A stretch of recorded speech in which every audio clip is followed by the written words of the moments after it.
को मौका दिया जाए। जम्मू ने 2014 में भाजपा का साथ दिया था, शायद बदलाव के लिए। क्यों हमेशा भाजपा का नारा था, एक बार हमें दे दो, हम दिखाएंगे बदलाव क्या होगा। बदकिस्मती से वो बदलाव हो नहीं सका। एक अजीब पॉलिटिकल सिचुएशन है जम्मू कश्मीर की।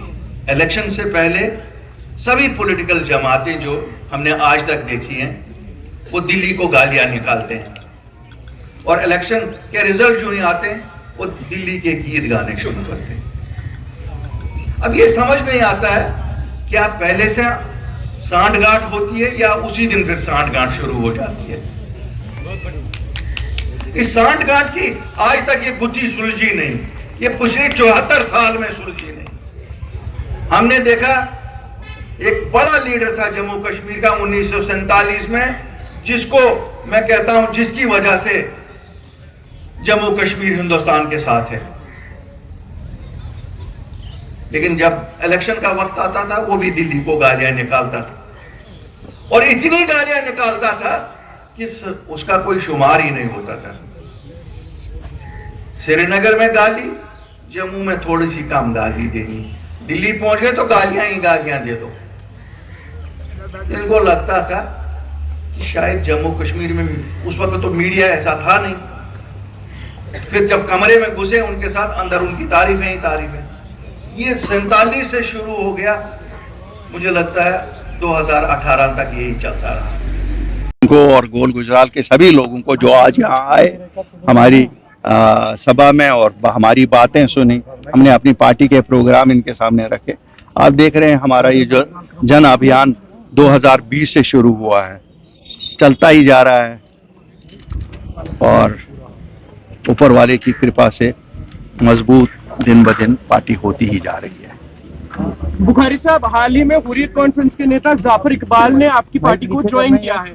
लोगों के दिल में ये बात आ गई है कि अल्ताफ बुखारी किस तरीके की जोड़ मरोड़ की जो राजनीति है उस पर उतर आए हैं। बिल्कुल, जो आप बात सुनिए, बिल्कुल मैं जवाब, मैंने आपका सवाल सुना, मैं आपको बताऊंगा। देखिए, जिसको भी हिंदुस्तान के आईन पे यकीन होगा, जो हिंदुस्तान के आईन में ऑपरेट करना चाहता है, जो मुल्क की सलामती के लिए खड़ा हो जाएगा, जिसको ये एहसास हो कि वायलेंस से कुछ नहीं निकलने वाला है, जिसको ये यकीन हो कि हमारा मुकद्दर दिल्ली के साथ है, उसको मैं वेलकम करूंगा। कल किसके साथ था रहा उससे मुझे कोई मतलब नहीं है। हाँ, अगर वो किसी टेररिज्म में इन्वॉल्व है, अगर उसने किसी का कत्ल गारत किया है, law will take its own course, वैसे आदमी को नहीं लाएंगे। बाकी हर एक आदमी, देखिए ये होता है, जब हम आज़ादी की लड़ाई लड़ रहे थे तब भी काफ़ी सारे लोग आज़ादी की लड़ाई में हमारे साथ नहीं थे, लोगों के साथ नहीं थे जो लोग आज़ादी की लड़ाई, क्या वो भारत के शहरी नहीं बने? क्या वो भारत के संविधान में फिर मंत्री नहीं बने? क्या वो एमएलए नहीं बने, एमपी नहीं बने? इसलिए हमारी कोशिश ये होनी चाहिए कि हम दुश्मन को उसके अज़ाइम, नापाक अज़ाइम में नाकाम कर दें, और सभी जो हमारे जम्मू कश्मीर के लोग हैं उनको ये बावर करें कि हिंदुस्तान के आईन में सबके लिए जगह है, आपके हकूक हैं, आपको कहीं दाएं बाएं देखने से कुछ नहीं मिलेगा।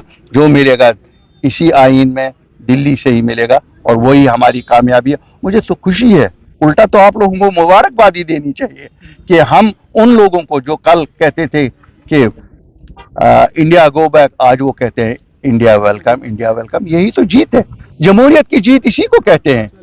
नेक्स्ट, बुखारी साहब, होम मिनिस्टर ने कहा कि जो एनआरसी बिल जो है वो पार्लियामेंट इलेक्शन से पहले, तो सब जब आएगा बिल उस पे हमारे भी तासुर आएंगे। अभी आने तो दो, अभी तो हम थोड़े होम मिनिस्टर को हमने कोई कहना है लाओ या नहीं लाओ, आने दो बिल, हम भी कहेंगे। और जो एक चीज मैं बताऊंगा यहाँ आप मीडिया के साथियों को भी, जो पूरे हिंदुस्तान के लिए ठीक है, हाँ, जम्मू कश्मीर के लिए क्यों नहीं ठीक होगा? जब पूरे मुल्क के लिए कोई चीज ठीक होगी, हमारे लिए भी ठीक होगी। मैं मुखालफत बराई मुखालफत में यकीन नहीं रखता हूँ, बिल्कुल भी नहीं रखता हूँ। और अगर कोई ये सोचेगा कि यहाँ मजहबी कोई मजहबी बुनियाद पे बात की जा सकती है। ये सेकुलर मुल्क है। कल अगर आप होम मिनिस्टर को आपने सुना, होम मिनिस्टर साहब ने कहा राम मंदिर का बनना सेकुलरिज्म की जीत है, और मैं सेकंड करता हूं उस बात को। सेकुलरिज्म ही तो इस मुल्क की निशानी सेकुलरिज्म है। Thank you. यहाँ पर ये नहीं हो सकता है कि कोई भी मजहब कहे नहीं जी ये इस मजहब का है, जिस तरह आपको पाकिस्तान में है या कहीं और है। यहाँ तो it's a secular country, the preamble of the constitution is है। हम उसी मुल्क के वासी हैं। Thank you sir.